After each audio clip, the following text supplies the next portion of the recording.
Hospital Porters, pride and dignity. Stop the New World Order. Welcome to Hapanwo TV and welcome to this UFO Disclosure 2023. Well, 2023 is almost coming to an end. It's actually the 28th of November, nearly the end of the month, the penultimate month of this year. And we're all waiting to see what happens towards the end of this year and next year. An awful lot, actually, because the National Defense Authorization Act is due for its annual renewal, which takes place around just before Christmas. And there's something called the Schumer Amendment, which is attached to it. And this is really something quite extraordinary. I'll show you a little bit more about it later because I've got some documents I want to share with you, including this particular piece of legislation. But before we go any further, I've got a special guest. He's back again. It's Steve Bassett. So let's bring him on and hear what he has to say first. Hi, so Stephen Bassett, it's good to talk to you again, mate. Well, we saw each other in Las Vegas a couple of weeks ago. It was a good conference, that one, wasn't it? It was. Did you, by any chance, manage to get out of there without getting sick? Well, I felt a bit down. I felt a bit strange. I mean, I think maybe it was the dry air or something, but I was like really not well for certainly the first half of my, I was there 8 days, certainly up until about Wednesday and Thursday. I was pretty rough. Yeah, a lot of people did get sick. Several got COVID. Oh God, it wasn't just me then, right? So it's, I think the winter, boy. I think from now on, I think conferences in the winter, in the flu season, have got to probably be avoided. Maybe, yeah. I mean, it didn't feel like COVID. It didn't feel like COVID. It was more like a kind of like not food poisoning. It was like a stomach bug I had, but it was very unpleasant. And I was sipping water the whole time because I felt very thirsty. The humidity is very low in that area, and I'm not used to it. But Steve, you said that the conference would be there'd be big news at the conference. It was just after we got back from the conference. There were concerns. What I've got behind me, the piece of legislation I've got behind me about UAPs. You see, yes. I've got the. It actually looks back to front at the moment, but when this recording comes out, it'll be the right way around. The Schumer Amendment. What's happening with that? This is getting down to realpolitik. All right. In other words, after all these years, so many years, 3 years ago,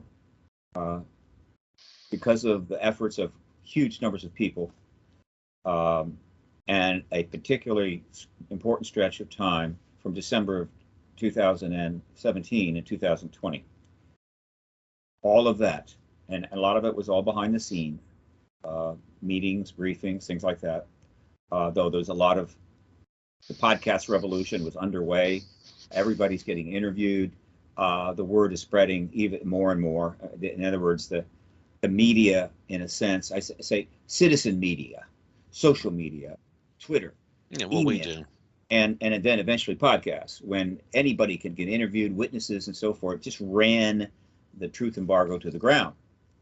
And so in 2020, in the middle of a pandemic, the Senate Intel Committee, the key people there, including Marco Rubio, put together the first legislation ever on this issue in America, in the history of any country, as far as I can tell. I don't believe any country has legislated anything.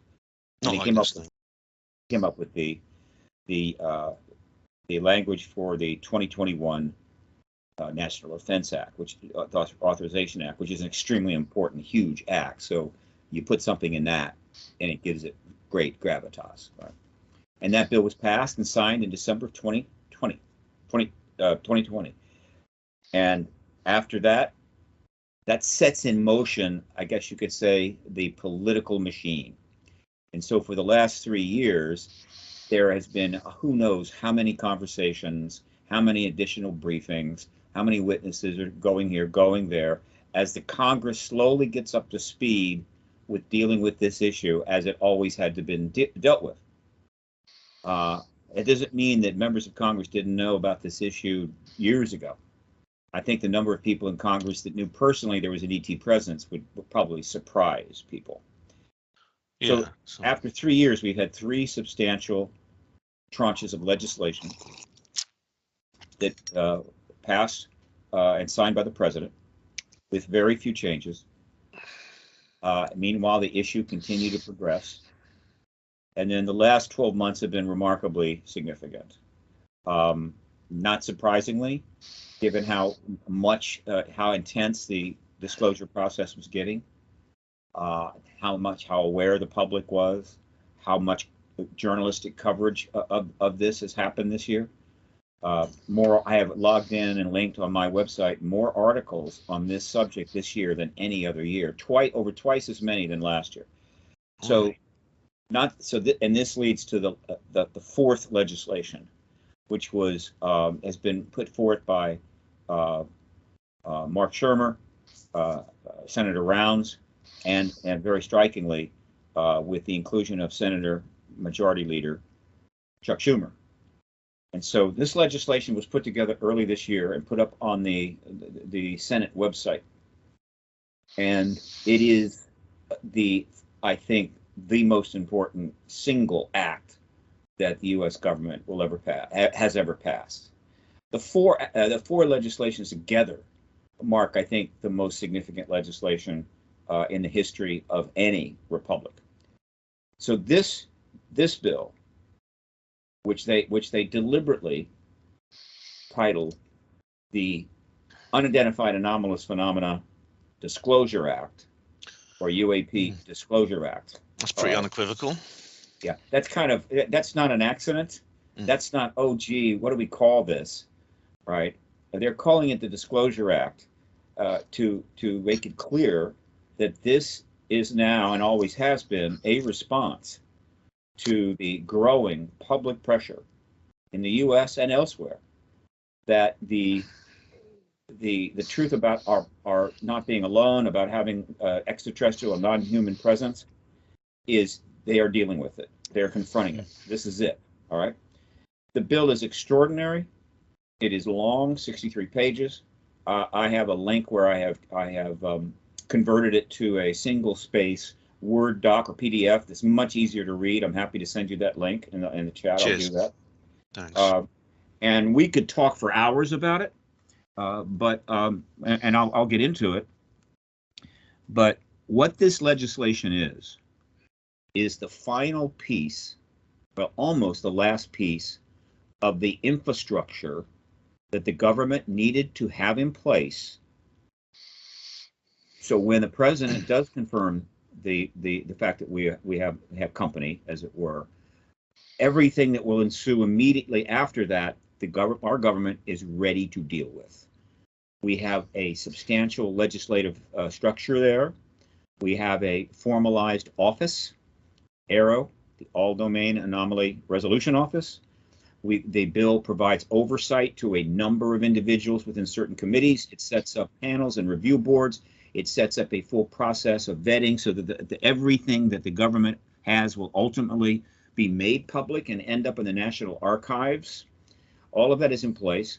Other entities like NASA have become involved by setting up an investigation group and so forth to show the faith. All of that will basically be there, so that when the president confirms the massive demand from both journalism and the American people, and to some degree the world's people, can be met in a responsible, organized way. Now, other governments have not done this. I'm not aware of any other government that has set up this much infrastructure. However, by and large, for instance, your prime minister, the UK has got a lot of information on this. They have a lot of classified stuff. Oh yeah. But given that the U.S. is kind of leading on this issue and the focus is going to be on the U.S., I think once the president discloses and the prime minister may not get much of a heads up. I mean, they can't tell a bunch of heads of state that, oh, I'm about to do this, because it will leak, and that's not good. So he may get a heads up, but whatever. So what your prime minister can do is quickly come forward and say, yeah, we support what has happened here. We confirm that the president's assessment is correct, and very quickly. And you all can work so much faster than we can. Very quickly, you can put together some basic laws with respect to how you're going to deal with your classified information. The focus, of course, will be on the U.S., not the U.K. so much, and so they can get it together. Other countries will do something along those lines. China and Russia, hell, they'll do whatever they want. They don't need to serve the people in any way. They're an autocracy, and they will then reveal or not reveal whatever the hell they want. And so that is what is about to happen when this bill passes. Then, the way we get from the passage of this bill, which is the infrastructure all set up, to the president being able to disclose, there is one basic way. The Senate, which has been leading this for years, needs to hold a hearing, a major hearing, with not one, not two, not three, but probably about a dozen witnesses over a period of 5 days, morning and afternoon sessions.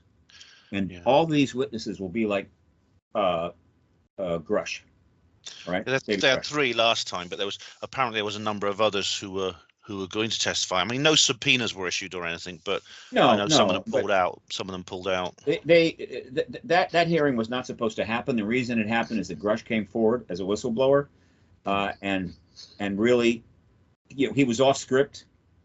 They knew that it could happen, but even when it did, they were still in an awkward position. But Grusch came forward and confirmed non-human bodies and non-human tech. I mean, this is basically disclosure in a sense, right? And then he came back and testified under oath and said the same thing and more. So, but that hearing was not the hearing. That hearing, which included 2 other witnesses we all knew about, two pilots who had information but not profound. That hearing is not enough for the president to be able to flip the switch. The hearing in front of the Senate Intel Committee will have not 1, not 2, but probably a dozen Grusches, people who are directly involved in these programs with high security clearances, particularly including the witnesses who were firsthand to the turning off of our nuclear weapons by these craft on numerous occasions. Captain This Salas. is the hearing that has to happen. And that hearing essentially will absolutely confirm to almost any sensible, reasonable person in the world, and there will be people watching it from all over the world, that the issue is valid. Therefore, President Biden can come forward comfortably without pressure, without any political agenda, and simply say, we've reviewed the testimony, we've listened to the testimony, I've talked with all of the key people in my government, and we agree. This confirms there's an extraterrestrial presence. The moment he says that, that's disclosure. Now, after that, we go into the post-disclosure world, and finally we will have achieved the goal that so many have sought for 76 years. That is what is imminent. The bill will pass, but there may be changes. We can talk about that. And then it's in the hands of the committee, the Senate Intel Committee. Will they call the hearing? Will they call the witnesses? And that's in the hands of Mark Schumer. And the timing is working out relatively well. I think they might have done it earlier this year, but things got dragged out because of upheaval, political upheaval, continuing war in the Ukraine, and so forth. And then recently, a terrible situation in the Middle East. So they couldn't do it. But it's also the case that this legislation needed to be in place. And it may be that was the plan all along. In other words, we're not going to take any action beyond legislation until this final bill is passed. And it will be passed and signed on December 21. And then the Congress will go home. It will have already been have left town. They'll be out of session, and they will return in early January. And so in the new year, in early January, with the legislation fully in pass and well aware and made aware of the American people, there's just no reason that Mark Warner should not call that hearing and get those witnesses in front of the world. And I mean the world. I mean that hearing will be watched by an unknown number of millions of people, right? Oh, I bet, yeah. I'll be one of them. Yeah. And if he does, we get disclosure in January. And it's very important that we get this done and out of the way before the 24 election campaign gets underway. That's right. In the Next US. November, in a year's time, it'll be a election. That's right. Yeah, but the campaign starts well, the campaign starts at the Iowa caucus, which is, to me, an ancient dinosaur thing that needs to be changed. But the first primary is, I think, end of February, around there. So we have that period before the first primary, before things really heat up, to get this done and out of the way. Because this election, this time, is going to be chaos. It is going to be chaos. We will have a candidate still leading who has 90 charges against him and 6 indictments, court cases everywhere. We have a hyper-partisan public. We have all kinds of bizarre things happening in our Congress. I mean, it's crazy time here. And so, and then you got 2,000 candidates that want to be elected to the new government, campaigning in the middle of all this hyper-partisan crazy stuff. It's going to be a nightmare. It's going to be anything but an organized, responsible democracy doing what it's supposed to do to change power. And so we already know, though, Steve, that we know from experience what happened in July was that when the hearing took place with David Grusch and the other witnesses, it seemed to create some kind of unity of purpose. You had AOC, you had Matt Gaetz. Matt Gaetz, this icon of radical conservatism, and then AOC, the Democratic Socialist, on the same bench together. It could be just a thing that your country, and indeed many probably other countries, need to make them put aside their differences. That's right. It seems a little Pollyannish, but the not unrealistic, though. There has been more than a few mentions by politicians on both sides and other commentators that this truly is a transcendent, nonpartisan issue. And so it is an issue that both sides can come together on.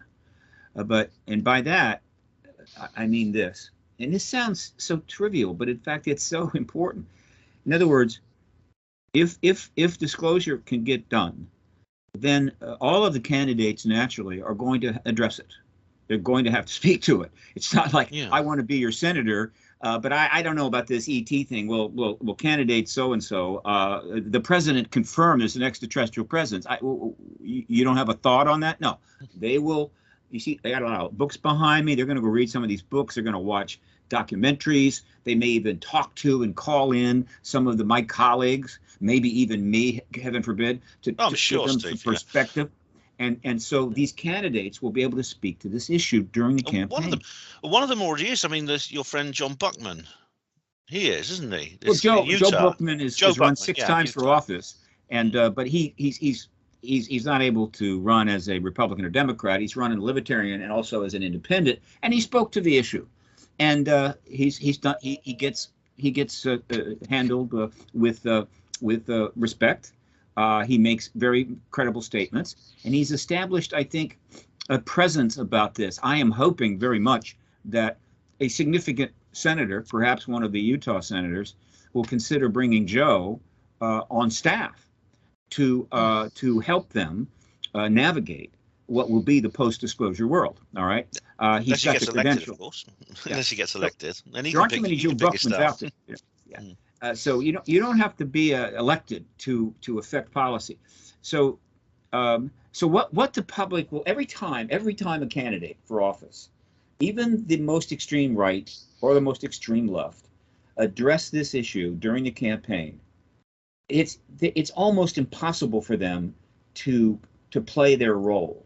In other words, the role of the far left candidate, the role of the far right candidate, trying to serve their base, keep them fired up. It just transcends it. And I think most of these people are actually smart. Most of these people primarily they are not the people that you see on the huskings. They're not the people that you see putting on the show to get elected. They're actually relatively okay people, but they just can't be okay in our current political system. They have to really conduct themselves in a way that's rather unpleasant. This issue will allow them to be real, to be authentic, and they can speak to it without any concern that, oh my God, I'm going to lose my base or whatever. And they can just talk about this subject in an intelligent way. And I'm telling you, every time they do that, people are going to go, oh, thank you. Oh, thank God. Yeah. So this, and it will help bring them together, because I think both sides of the aisle and both sides in our politics will probably, in large measure, be in agreement on this issue. I mean, there's a lot of ways to treat it and think about it, but you're going to see a kind of unified view on this, which is just going to remind the people that maybe we can have working government again. That is what this brings. Now, in a sense, the ability to obtain some civilized politics in the larger scheme of things is pretty small, right? The worldwide confirmation of the extraterrestrial presence is massive. It is the biggest paradigm shift in history. So I don't want to overstate that, but look, that benefit, which primarily is in the hands of the Senate Intelligence Committee, all they have to do is hold these hearings and we get disclosure, is non-trivial. And I'm hoping that somehow that message is getting through to them. I'm going to try to get up on the Hill, but I am kind of the populist activist. I don't have PhDs and credentials of like my colleague and just great justice advocate Danny Sheehan. He's up on the Hill though. He's up there. He's talking to people. But if I get a chance, yeah, I'll talk about this. We'll see. But I can certainly do it through podcasts and interviews. This is not trivial. We need to get disclosure done before that campaign starts, and I'm going to keep saying it, and maybe somebody will hear it. And so that's where things are. We're almost at the finish line, and I tell you, it's going to be one big party. If we get disclosure from our president, again, it ultimately doesn't matter which head of state does it, ultimately, and it's still going to be a party, no matter who. But right now, obviously, it's clear that our president is almost pretty much positioned to do this. I'm not aware of any other head of state that is, except, of course, for the two autocracies, Russia and China, where they can do anything they want, anytime they want, and there's nothing that can be done about that. No, but I mean it's good that Danny Sheehan's involved. I met him at the Stairway to the Stars, and he's a great lawfare guy, and I'm glad he's getting onto this, because I mean there have, as you say here, there are self-interested forces inside the Pentagon, and I mean there was a very alarming announcement a couple of days ago that this amendment had been repealed. And is that actually still going ahead? No. Let me update people.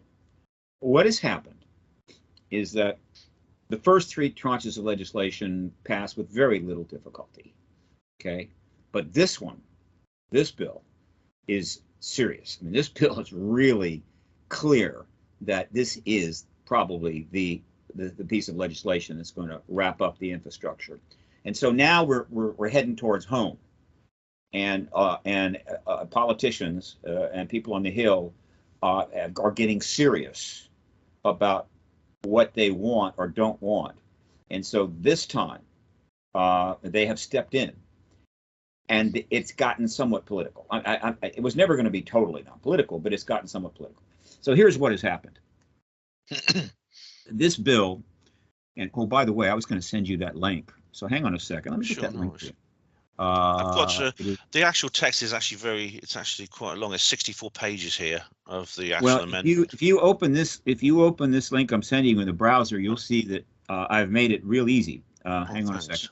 I'm going to come back to here. All right. I'm going to go to where's the chat? Where's my chat?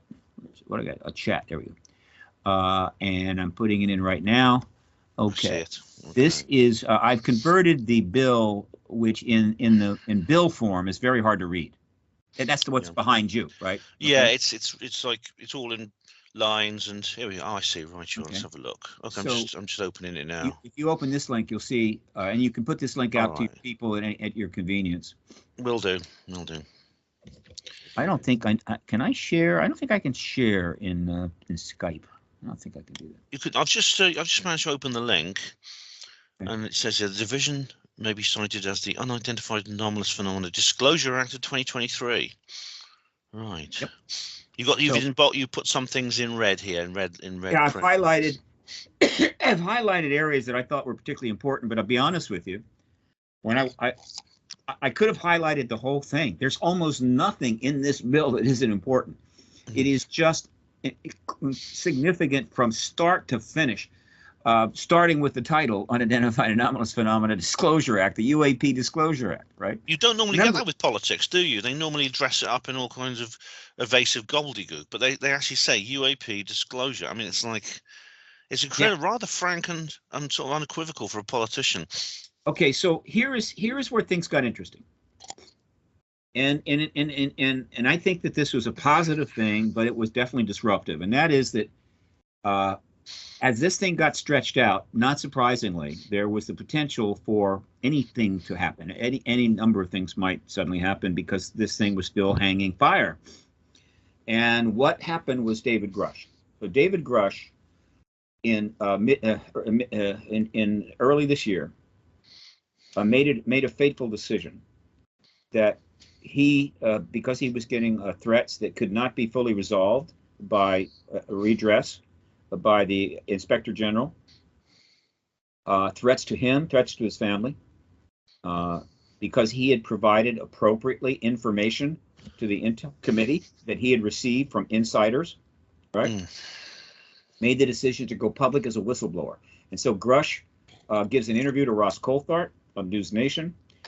An article simultaneously is printed by the Debrief, right? Leslie Kean and Ralph Blumenthal. And what he comes forward with is, I was informed by people that work on USAPs that we have multiple non-human craft. We have non-human bodies. And then, because I have been working in Intel for some time, including the Geospatial Office and others, and he has a career as intelligence, after serving in Iraq, I then contacted, I don't know, maybe 20 people I knew that were in a position to maybe know something. And these people confirmed what these two USAP insiders told him. And so he had absolute certainty that that information, while secondhand, was correct. And so he presented that to the Intel Committee. People got upset. He started getting harassed. He went to the Inspector General. The Inspector General did what they could, but he was still getting threats. You can't stop people from anonymously threatening you, and not in this world. And finally, he had enough. So he comes forward publicly and as a whistleblower. And what made him a whistleblower as opposed to a witness, and this is a very important distinction, is that he came forward saying that it is his view that the sequestration of this information and the technology and so forth for all these years by the government was not legal, that it was violating one law or another. And therefore, he is blowing the whistle on this illegal activity. That made him a whistleblower. So that was not expected. It was too soon.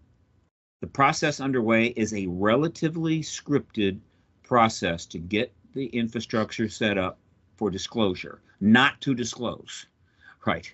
You know, it's not that. And so what do you do? Well, what happened was there had to be a response. The Senate was in a really awkward position because the Senate Intel Committee was moving legislation forward. It was in an orderly way. There was another act that was going to be obviously created this year, and all of a sudden, Grusch turns up publicly, though they knew about him, with Ross Coulthart, who's made Ross is a great guy and a great journalist, became very well known that day, and now he has a full gig with News Nation. So, and there's going to be a lot of other people whose careers are going to be made because they're engaged in this issue going forward. And so the response was interesting. 39 days after Grusch comes public and puts this issue out, which the press covered, huge numbers of articles, so it's all over, right? And the simple truth is that Grusch's information is essentially non-official disclosure. It's basically confirming we have bodies in craft. Yeah, he said everything. Roswell. He said everything that we've been talking about for years, and you could name it, and he said yes, it's true. Yeah. So, but it's not official disclosure, and it's not going to open up doors or what have you anytime soon. But it clearly advanced the issue, and so the response that came was fascinating. What happened is 39 days after Grusch really, sets things on fire in a way. it was Chuck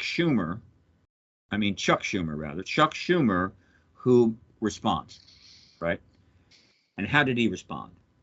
All right. Well, first of all, he's the majority leader of the Senate. The Senate Intel Committee, which is chaired by Mark Warner and ranking member Marco Rubio, was leading the legislative process. And so he steps in for the first time into this issue publicly. And he does it in a very grand way. He says, and I personally am putting some legislation in the bill that is being put together. And the legislation that I am putting into this bill involves the matter of eminent domain. Okay, eminent domain regarding what? Eminent domain regarding non-human technology in the hands of private entities. In other words, he does, and in that moment, he does three very significant things. First, he takes a tremendous amount of pressure off of Grusch, because the Senate Majority Leader has just confirmed Grusch. You don't put language in regarding non-human tech if there's no non-human tech. That's ridiculous. And so he's confirming there's non-human tech. That's good. That takes pressure off of Grusch, settles that down. The second thing he does is he's telling the world, I'm the Majority Leader of the Senate. The Senate Intel Committee has been doing this now for years, and I obviously am fine with it. I support this. This is good. So he's given his imprimatur to the Senate Intel Committee. The third thing he does, though, is very significant. Whether or not eminent domain passes, as in this bill, he's put it on record. Eminent domain is a law by which the government can commandeer a civilian, some civilian outfit or organization, I believe. Eminent domain is depending upon how it's structured, gives the government right to take possession of things. It doesn't mean they will. It just means they have the legal right to. Okay. Yeah, they've been doing that to people's houses here where they're building this new railway line, the high speed 2. Yeah. It's well known. It's not an unusual thing, but never has there been an eminent domain legislation regarding non-human technology. All right. So he is, whether or not the bill passes, he sent a message to the entire defense contractor world that works on a major government project, particularly in the area of technology and weapons. The contractors help build our nuclear submarines, our fighter jets, and other weapon systems. He sent a message that, if without saying it, that if over the years you were given and contracts to deal with non-human tech, to re-engineer, to study, to do whatever, okay, that tech which we provided to you is still ours. It belongs to the U.S. government, and we can, if we want, declare eminent domain on it and come and get it. He just sent that message out. That's very interesting because the whole thing was essentially outsourced to get through these loopholes. I mean, governments do this all the time with all kinds of things. Even in my hospital, they did this. But now this is essentially they're trying to bring this all back in house, so to speak. I wouldn't necessarily be that harsh. Yes, it is the case that government contractors doing projects like that are outside the FOIA law. But does that mean that's why they did it? No. Look, these contractors have been working on all kinds of major classified programs for us, right? Yeah. So it's not unusual that they would have assigned projects relating to crash vehicles and tech to government contractors. Do you know Irina Scott? Have you ever met Irina Scott? I've definitely heard of her. Yeah, she's written some good. I've interviewed her a couple of times. Yeah, I won't go into details now, but basically, she's her own experience confirms this sort of thing. Okay. No, it's the fact that the work that they're doing on ET technology is essentially outside the FOIA law is a benefit, but it's the same for the work they do on our nuclear submarines outside the FOIA. You can't file an FOIA of a government contractor and say, hey, we wanted to know what you did with that nuclear submarine building. So I want to be generous there. The point is that he's put them on notice, even if the bill doesn't pass, that that's where that's where the Senate at least stands on this. Okay, but that action by him, that definitely impacts a special interest. And the special interest is the civilian government contractors, of which Lockheed Martin is like the poster child, right? I mean, that's the big one. Everybody believes, and correctly, that Lockheed Martin has been significantly involved in working with non-human tech. And so, well, guess what? There's a number of members of Congress who receive very substantial campaign donations from government contractors, right? Oh, yeah. So I'm sure that those government contractors got in touch with them and said, look, they're stepping into our zone here, and we have plans to make lots of money from that tech. We feel we've earned it by doing all this work and remaining quiet all these years. Aside from the fact that they were paid, I'm sure, quite handsomely to do this work, they also want to be able to cash in on developments that emerge in the post-disclosure world. And so before you know it, there's pushback on the eminent domain law. That pushback appears to be coming primarily from three people. Senator Mitch McConnell, House Intel Chairman Mike Turner, and the chairman of the Armed Services Committee. So this was happening, and then we got wind of it, right? And as we got wind of it, immediately it went public, and we are still pushing back against this. Now, some people got really upset about it. There were rumors that they were going to cancel the entire bill. I don't believe that was true. I don't believe there was much chance of, quote, pulling this bill. There was the possibility that the bill might not be passed after it was reconciled. All right, so it would have been the House. Okay, and so what I think was going on was that Senator McConnell is trying to get certain changes in the bill from the Senate, right? In other words, change the Senate version. And in order to leverage that, he was in discussions with House chairmen, Turner and the Armed Services chairman, both Republicans, about, look, I'm trying to get something from the Senate, and I want you to back me up, meaning that kind of let it be known that if those changes don't happen, you won't pass it. And if the House won't pass the reconciled bill, it doesn't get signed into law. So if that maneuver was being made, the rumor could have easily gotten out, well, they're going to pull the bill. No. Does it mean that they've got some leverage there? They can get these changes? Yeah, they do. And so there are two things that may change in the bill. One is the eminent domain clause, and the other is they've raised a bit of a stink about the presidential or the White House Review Board, the Unidentified Anomalous Phenomena Review Board, the UAP Review Board. And this is an oversight component of the bill. They provided in the bill oversight to various members of Congress in certain committees, right? Meaning oversight of the whole disclosure process that is coming. That's what we're talking about here. They've gone so far in the bill is to give certain members in the oversight process highest level clearance. In other words, they have the highest level of classification, classified status, and special access status, so that these individuals in the Congress can engage, look at every single program we have. There is no program regarding this issue that is withheld from them. They have access to everything as needed.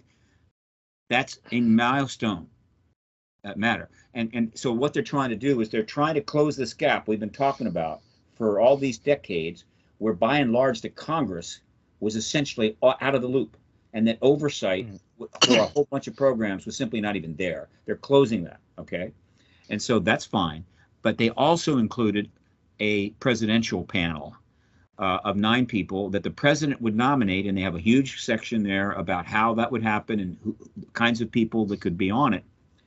And, well, there are people that don't want that. Now, one of the reasons they don't want it, because that is a presidential panel.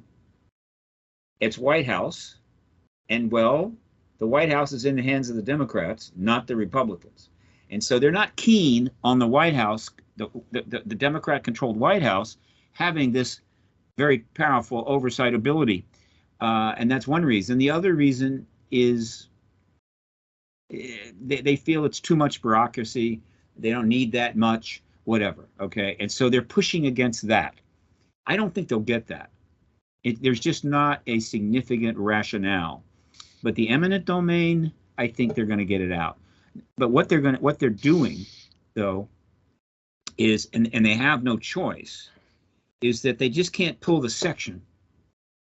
They're going to have to, and they're negotiating that literally as we speak.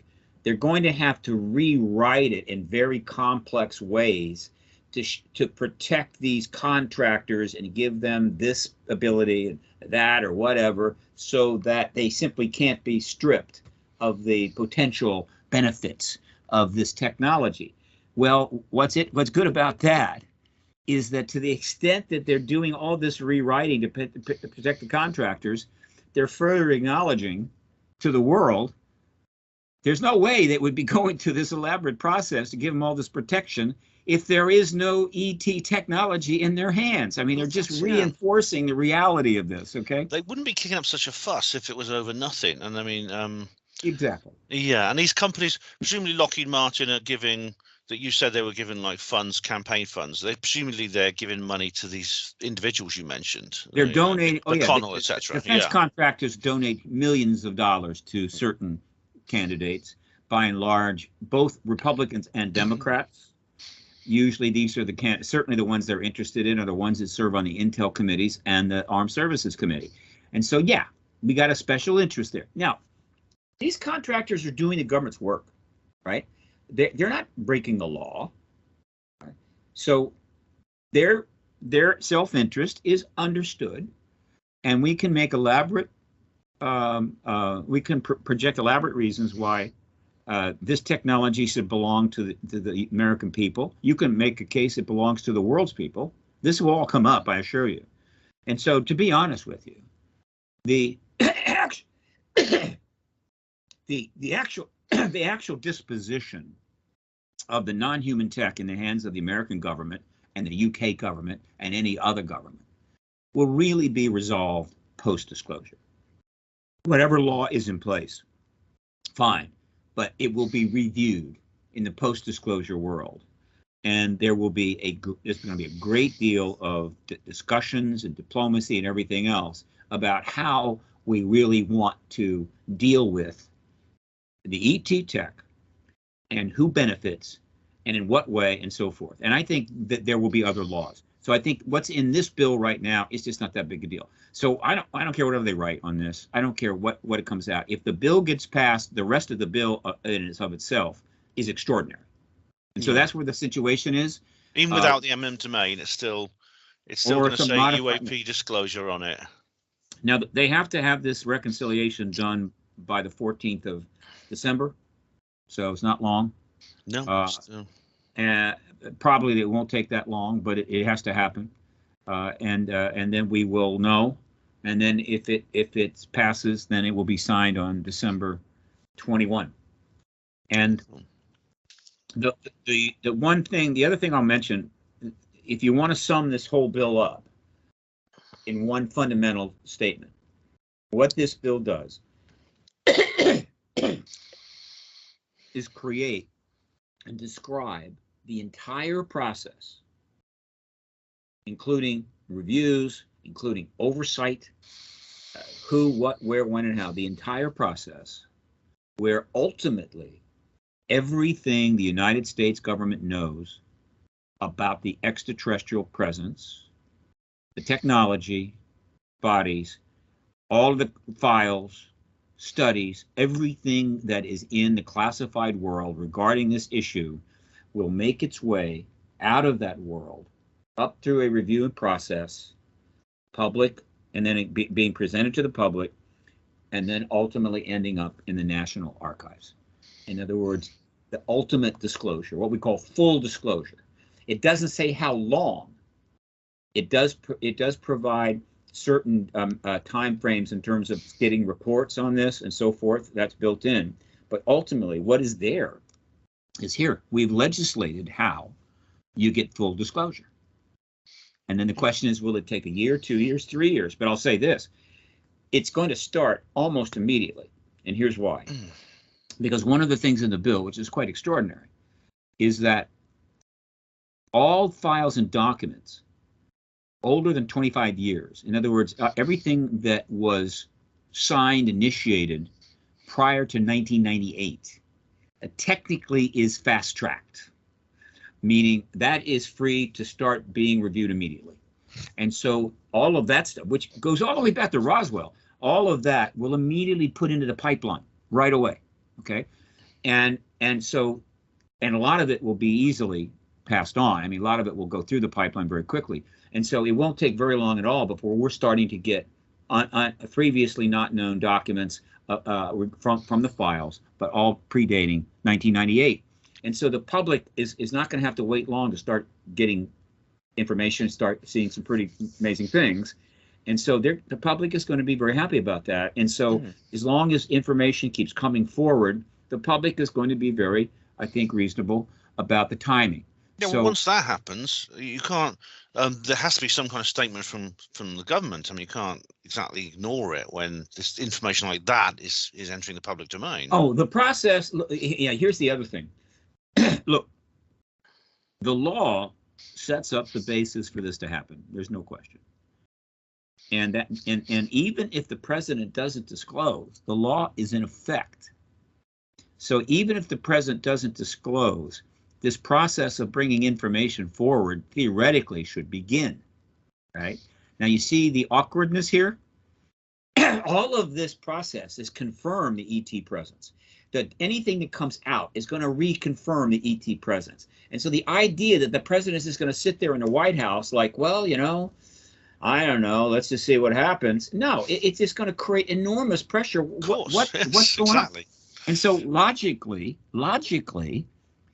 the sooner the president confirms the ET presence after this bill is signed into law on the 21st of December, the better it is for the president and the White House. And it's not like they're going to start shoving stuff into the pipeline on December 22nd. And so the president needs to disclose as soon as possible. And as I've said a million times, the way that can happen very appropriately and in a way that will be very satisfying is for the hearing, the major hearing to take place in the Senate, public, transparent, major testimony, all these witnesses, and then the president can come forward and say, look, I agree, right? And so it makes the process very appropriate. It takes the politics out of it because the committee hearing will be bipartisan. You're going to have Democrats and Republicans asking questions of these witnesses, and the information is being brought in a nonpartisan way. And so that's why Warner has got to call this hearing as soon as possible in 2024. Thus, the president can disclose, and at that point, they can start shoving stuff in the pipeline, boom, and it starts coming forward, and it's a win-win. Everybody wins. That's what has to happen. Oh, brilliant. All right. Well, that'll be good. How about the media, Steve? Because, I mean, we've got News Nation that is really covering this. They've got Ross Coulthart now as a regular and things like that. But, I mean, we've just had I don't know if you've seen today's Daily Star headline over here. This is a British newspaper. It's ridiculous. It's just a ridiculous Daily Star has had a lot of good articles about this. I've logged them in. I've logged in hundreds of Daily Star articles. It's a tabloid, but it's not the kind of tabloid that we have in the U.S., which is awful. The Daily Star has produced plenty of great articles about this. Are we talking about the same Daily Star here? I mean, it's true. Once you get through to like whatever page it is, which most readers don't do, it's quite analytical and vaguely factual. But the headlines are appalling. They have that like the ET extraterrestrial Hollywood being on there every time in some way, and they turn it into a big joke. It's not a laughing matter, this.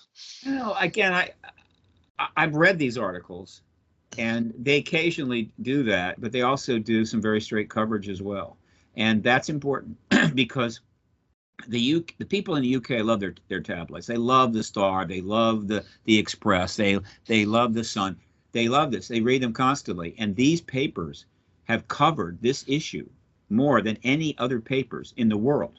More importantly, their websites are some of the most visited websites. The number of page views that these papers get on their websites is massive. And so they're not the Washington Post, but I'll tell you, they have covered this issue far more than the Post. And they've gotten almost all the key stuff out there.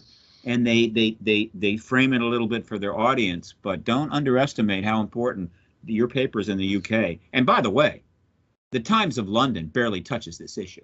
It's like the Times of London just thinks it's above this. It's like, this is so silly. We're just simply too important to deal with this subject. Their record is abysmal. They're still stuck in the 1980s, just like the BBC and a lot of these other more intellectual media outlets. So they're going to have some catching up to do.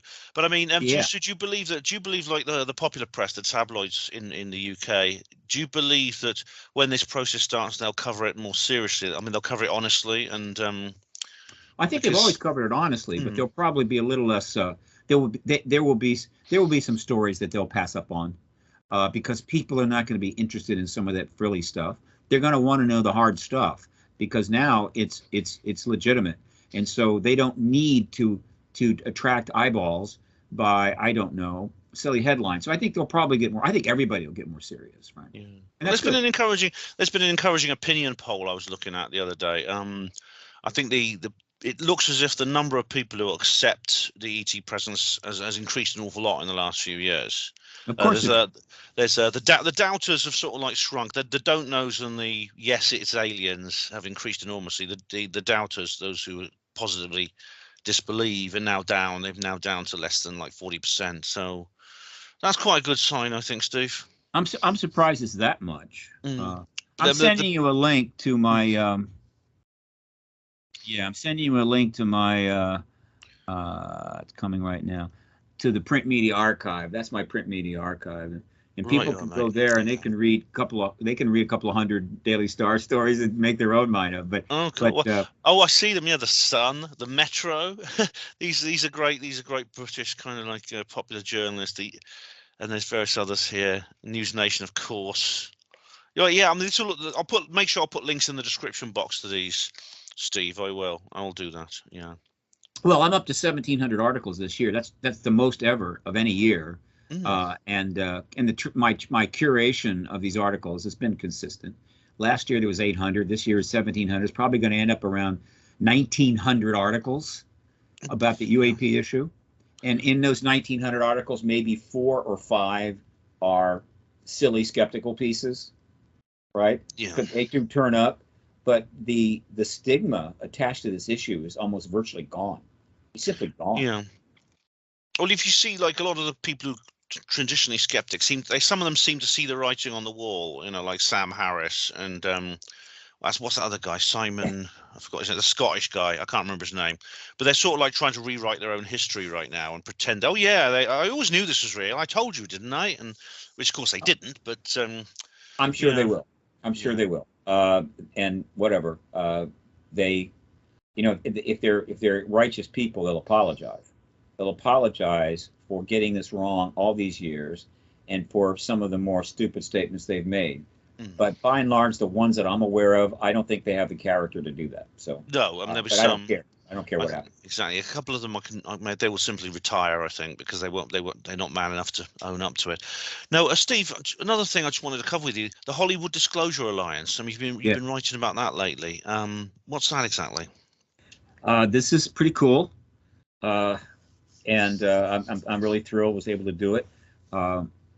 I encountered a gentleman named Dan Harari at a conference, and immediately we started talking. He's been in Hollywood for 40, 50 years, so he's published. So he's interacted with huge numbers of people in the film business. So, but he's into the issue. He's had an experience. So many people that get into this issue, it's because they had an experience, and it just draws them into it. He's had one, and he had an idea. The second time we met, he had an idea, hit me right in the face with it, and I'm going, oh yeah. And here's why it was a perfect match. Years ago in 2012, while I was putting together the citizen hearing on disclosure, working out of a very large studio in Marina del Rey, had the idea of starting up what I call the ET Media Group. And so we had lists of people that were in the film business. We had lists of people in the UAP world. So we were sending out invites. Hey, we're gonna once a month we're gonna meet and just talk about this issue. Set up a bunch of tables, and talk. And we had about 30, 40, 50 people coming. Some were in the film business, and the idea was to kind of bring them together, because the truth embargo that's been in place all these years has really kept these two groups apart. The people that make the high-level movies and films and docs, the professional film people, and the UFO people, the researchers, the activists, were really kept apart, because according to the government, the UFO people are nuts. Yeah. So I wanted to bridge that. So we met for about 6, 7, 8 months, and it was okay, but it was way early, and it wasn't really going to go anywhere, but still gave it a shot. Now, 30 years ago, Dan Harari was involved in something else, and that was he was the publicist for the beginning of an organization called the Environmental Media Association, EMA. And what this was a big-time, heavily funded project to set up an entity, the Environmental Media Association, to bridge the gap and bring together the film industry and all of its content creating ability, and the environmental activist movement, which was a huge movement, because the environment has countless issues. And so these activists, which are doing their thing, to bring them together so that they could be more cooperative in generating content about these issues, so the public would be properly informed. That immediately had big shots, big time people involved, signed up immediately, because it was started by Norman Lear, who is a god in this town, still is, 101 years old. So I think they started with $1 million awards dinner, okay, to give out awards regarding environment. And so that is still an extent 30 years later. It has been doing work all that time, and has, I'm sure, benefited the environmental activist movement in various ways. He helped fund that. That's what gave him this idea. Why don't we do the same thing for the disclosure issue, which is a much more narrow issue than the entire environmental activist movement, but it is still a pretty important movement. He said, let's call it the Hollywood Disclosure Alliance. And I said, absolutely. And so it took us just a couple of months, and we launched it on November the 1st. The website is hollywooddisclosurealliance.org. It is still in development, so it's got some rough edges, but it will eventually be finished up. But we are launched. And the sole purpose of this nonprofit is networking. It's to bring together the entire entertainment industry and all of its resources, and the UFO, UAP, research activist, journalist, documentary world that have been separated by this truth embargo all these years, and make it easier for them to get together to create content. Well, that would be brilliant, because they can reach the public, can't they, in a really, really big way? Of course. I mean, and so there have been exceptions, Steve. For example, J. Allen Hynek, he worked closely with Steven Spielberg over the Close Encounters in the 70s, the Close Encounters of the Third Kind. But it's notable that movie was fiction. It wasn't. Yeah, it was. I know, but it did sort of like I think it woke a lot of people up. People like Paola Harris, for example, has said it inspired her. But now, and so why are we doing this now? It's simple. First of all, it's a win-win for everybody. And secondly, this is being done not to get disclosure. I don't know if it'll impact that at all, because we're practically there. It's for the post-disclosure world. This is to help generate the massive content that is going to be needed in the post-disclosure world, when all 8 billion people have just had it confirmed to them that we have visitors, and they want to know everything. They want to know the history of this. They want to know what and everything that's coming forward. And so, to the extent that the film industry, which we call Hollywood, but it really is the entire industry in Los Angeles County and Canada, UK, everything, to the extent that that film industry can put aside this truth embargo and all of the propaganda that has diminished these citizen researchers and activists, and get together with them. So the way we make it easy is the structure. Here's the structure. The Holiday Disclosure Alliance has a board of directors, which will get quite large. It's a working board, but they're just going to do a couple of meetings a year. And they are the ambassadors to the world, in a sense. And some of the people with extraordinary careers will be on this board. Hopefully, we have 20 now. It'll eventually grow to 30, 35, 40. So we have that, and it's about half and half. Half of the board members are out of the entertainment industry, half are out of the UAP world. Is Bryce Sable there? Because he's kind of both, isn't he? Bryce Sable certainly is welcome. I don't know where his position is on this at this point, but still, he's certainly someone that we'd love to have. So we have the board. Now, underneath the board are the founding members. Oh, by the way, but we have an executive board that will run things, okay, that will run this nonprofit, this 501c3. Underneath that are the founding members. Now, all it takes to be a founding member is to provide your bio and a photo, and you go up in the founding member section. That's it. What you're doing is endorsing this nonprofit by that, but there's another reason for it. And so we have a group of founding members in the entertainment industry. They're up there with their bios and their photo. And then we have a group of founding members that are from the UAP research activist world. And so these are two things up there. And so the people in the industry now can see some of the people that they may want to interact with. And of course, the people in the field will be able to see that these people in the industry are publicly stating, we are in this issue. We like this. We're dealing with this. So they know who to go see, right? To do a doc, to do whatever, right? To create content. So that is how we facilitate this awareness. As the groups grow, as the number in this group grow, the networking power increases. But particularly on the film industry side, there is a second networking aspect, because as this grows, people in the industry who go, they don't have to be a member, but they just go to the site. They're able to see who else in the industry is interested in this issue, so they can go, look, if I want to do something, let me go talk to that person. They're into this subject. I don't want to have to deal with somebody that, I could work with you, but I think this whole thing is nonsense. And so we're networking within the entertainment industry. We're networking across into the UAP area, and so it is a powerful networking tool. Now, under that is the supporting section. Supporting members will be listed just alphabetically by name. Anyone that provides donations to the HDA will be listed under the supporting member section. And then underneath that is for subscribers. Anybody that just wants to get information can subscribe. They're not a member. The HDA is completely non-commercial. It will not charge membership fees. It will not charge attendance to any events it puts on. It will not participate in any deals, have no positions whatsoever. It will not be commercial.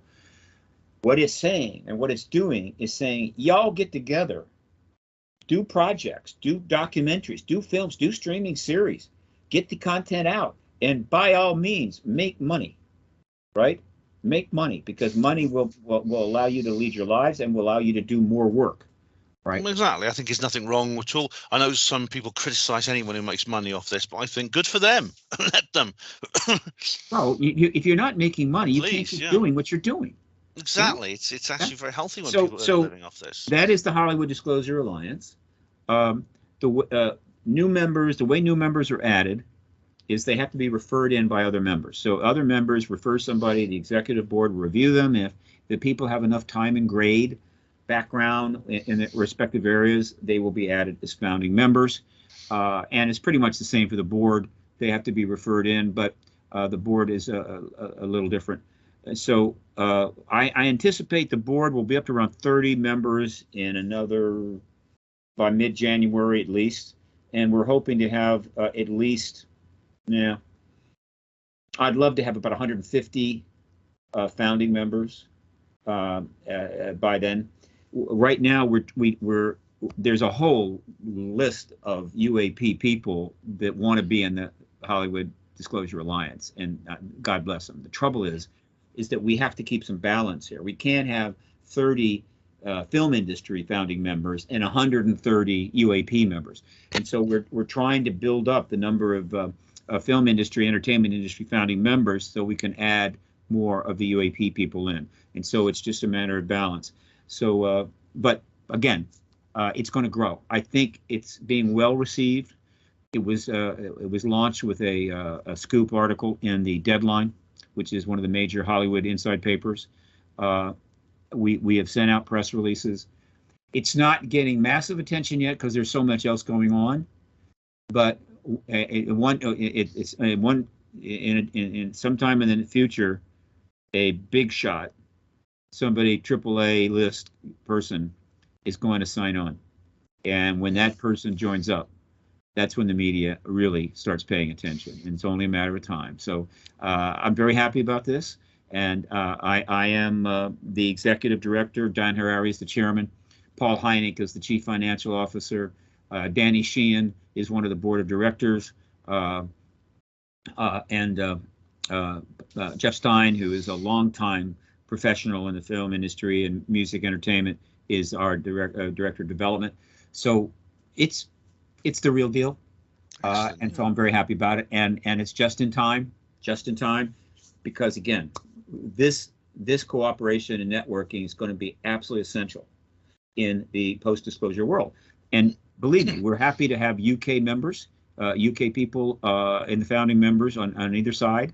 It is not just Hollywood. It is Hollywood stands in for the entire entertainment industry, including music. There's a lot of people in music that are into this issue. No problem. Oh, yeah. So that's what's going on there. Oh, good. Well, people are going to want movies about this subject, I think, and like they always do whenever something big happens. And indeed, if anyone's interested in negotiating rights with me on this, Roswell Rising, a novel of disclosure, if you're watching, I'm quite reasonable, so let me know, because I think one of the critics actually said this would make a good film. So just bear that in mind. I'm ready to negotiate an option if you want.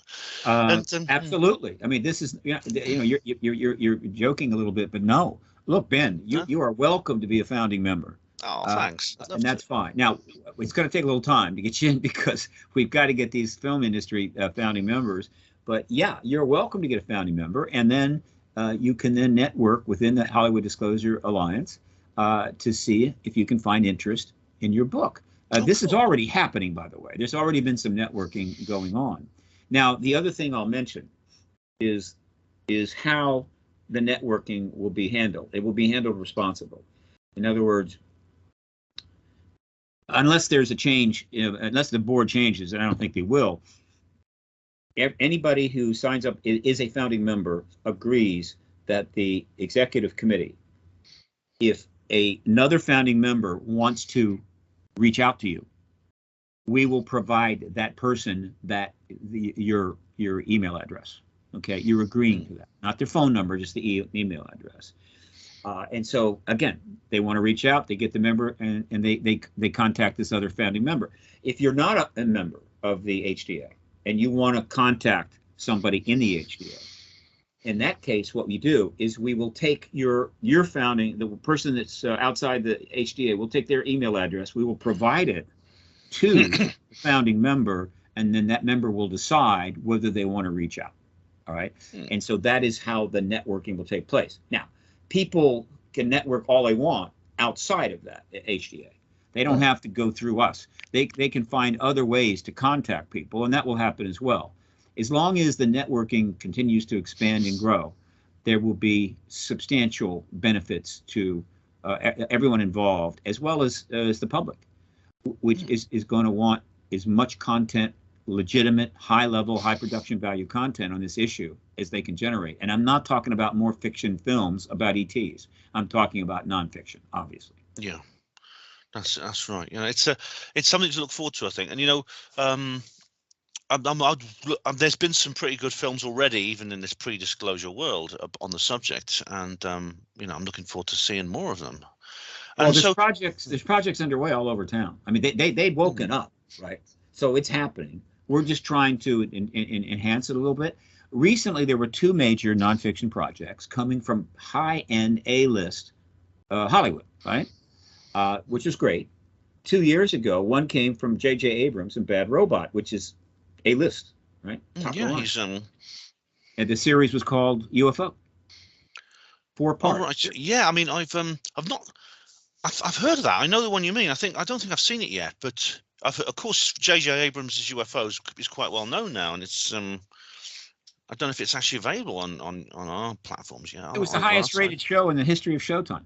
Oh, yeah. And I'm sure you can find it somewhere. Oh, And I so will. It's on my list of things to watch, definitely. that was an indication of that the film industry is waking up to this. Now, as it happens, there wasn't, the producers of that show did not reach out to the UAP world for consulting. And as a result, one of the episodes was really butchered. What can I say? All right. And it happened again recently, more recently. The man, Steven Spielberg, produced his first nonfiction series on this issue. And that was called Encounters. Ah, yes, I've seen the first 2 episodes. Yeah. All right, fine. That is great. But he did not get enough consulting. He did not bring in people from our field. And as a result, one of the episodes was really very, very problematic. And again, this is what I mean, why this networking is essential, because there are a number of people in this colleagues of mine, which could have prevented this. And so what happened was, on a very important series about one of the most famous cases ever, the Ruah case, Ariel School, Zimbabwe, where you had one of many instances where a craft lands near a playground and ETs get out and put images in the mind of these children, showing them things are not going to go very well. And those kids are now grown up and they're in their 40s and what have you. Some of them are traumatized, most of them are not. But so they covered that case. And because they didn't know better, they brought on some idiot who claimed that the Ruah was a hoax that he perpetrated, and provide some ridiculous explanation for it. Well, he'd have had to be, he'd have been in the first grade if he was even there at all. He'd have been 4 years old at the time. Yeah. I mean, we worked it out. He actually revealed when he'd left. He left in 2003. It's a primary school. He'd been 11 at the time. Means he'd been 4 in 1994. So how many first graders actually manipulate hoaxes that fool the entire school? So this is an embarrassment to Steven Spielberg, right? And we want to prevent this, right? The people that I would have known that if you'd asked me. Yeah, absolutely. I know enough about that case. The people that wrote these books back here, right, didn't make nearly that much money from them, right? Did not get the recognition because these books are about a subject the U.S. government said didn't exist for 70 years.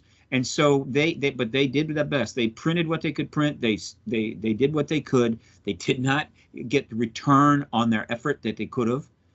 But there's a vast knowledge base in these books. And once disclosure takes place, what people are going to find out is probably 90% of everything in these books is correct.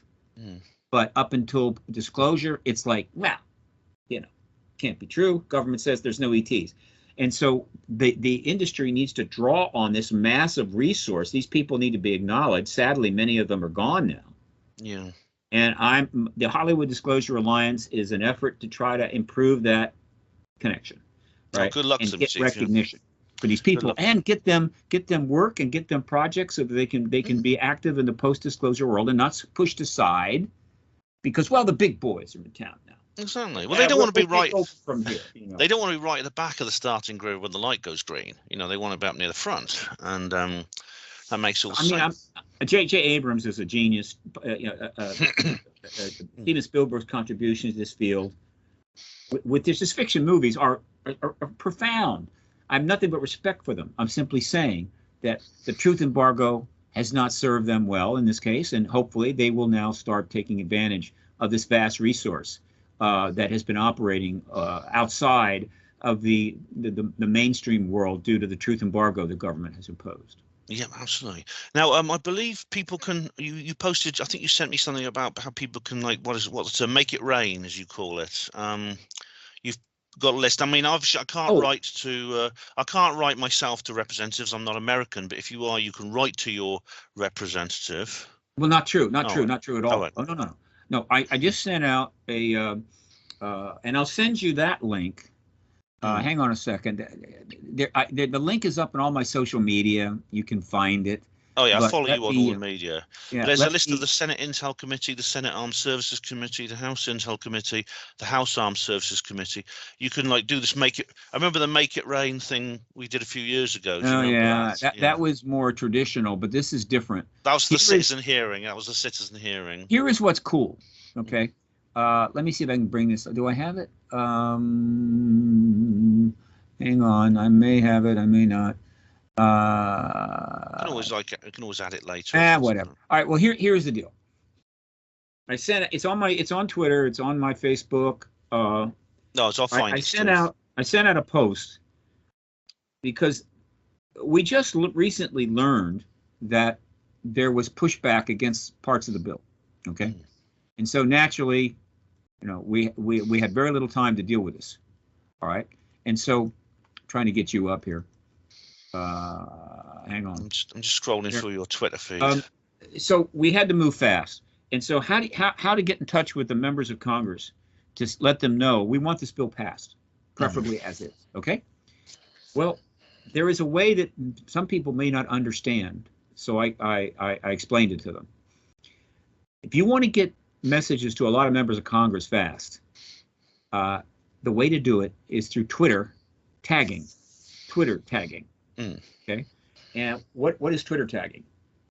As it turns out, virtually every member of Congress has a Twitter handle. Twitter is an extremely important, massive networking tool. It is a great activist tool. It's having its issues, whatever. I don't care. It is what it is. It's extraordinarily important. So when you tag somebody at Senator Schumer, okay, and then you write a message at Senator Schumer, dear sir, we want this bill to pass as is, et cetera, et cetera, et cetera. Write a message, and you post it on your Twitter account. What happens is it turns up in the notification section of Senator Schumer or Senator Gillibrand or House Speaker Johnson, and instantly. And so every one of these offices has an individual assigned to follow that notification section. Why? Because that's how they can get feedback on what people are saying about them. So if somebody refers to a member of Congress in any tweet and uses that tag, that handle at, it turns up in their notification and they can kind of see what's going on. What do they think?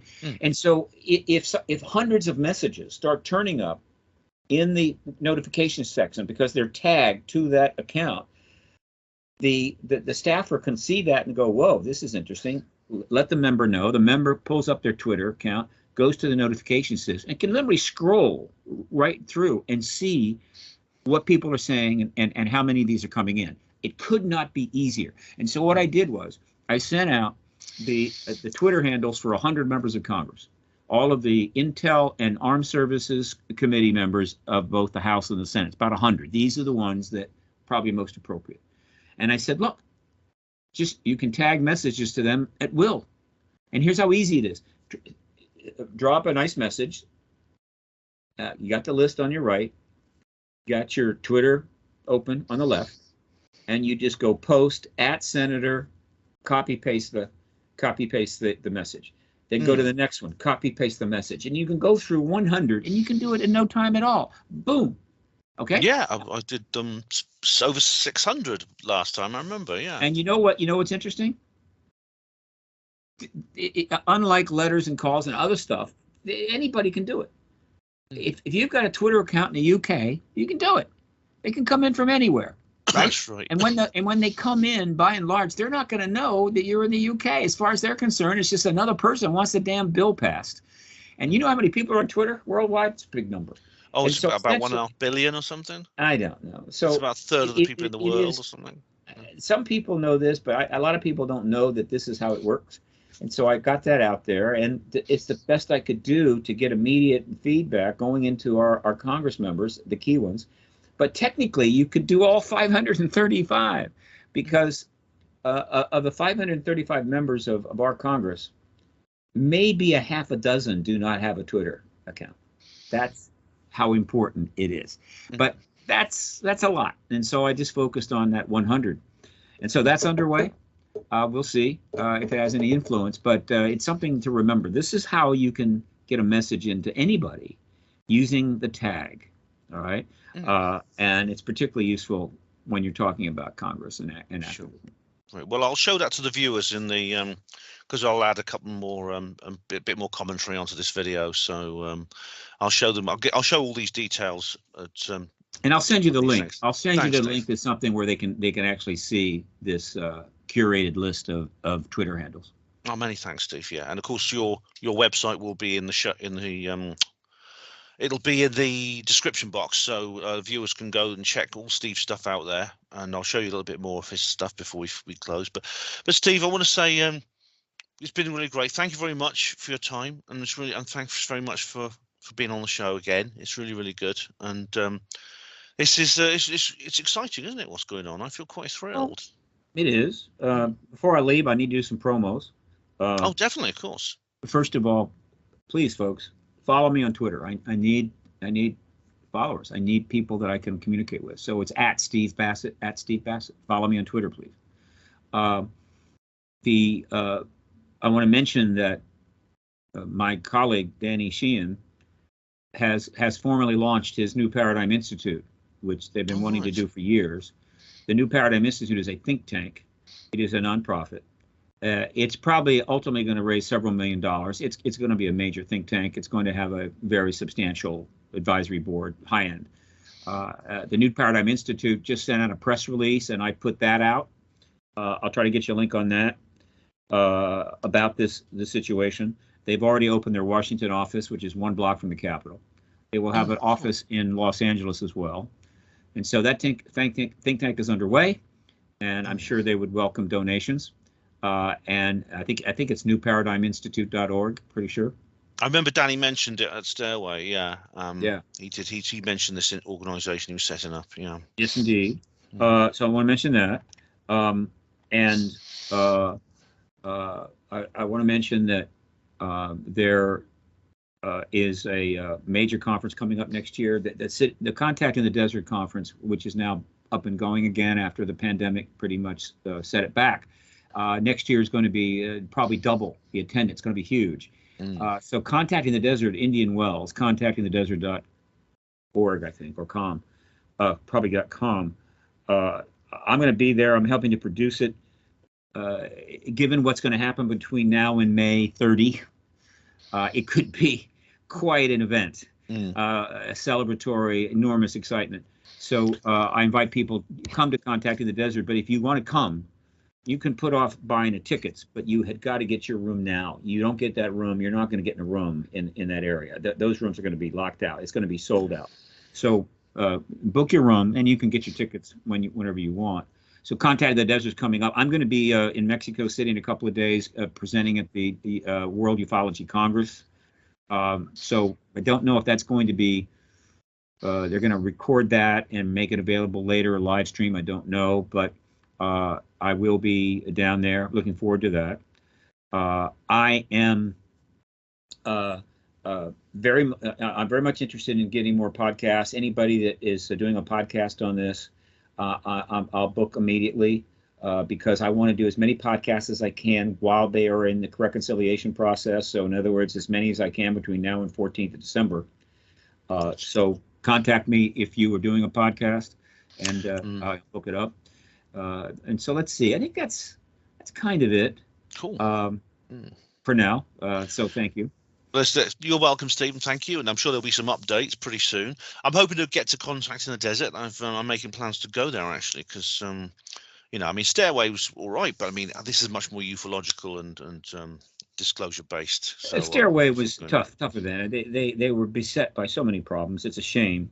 Yeah. A massive strike that wasn't settled until the day before the event. You know, the pandemic and the flu season was on, and everybody is, you know, worried and scared. And then there was other issues. The Grand Prix was literally completely ripping up the strip. They were putting up all the spectator seats while we were there. So the whole place was a building site. Yeah.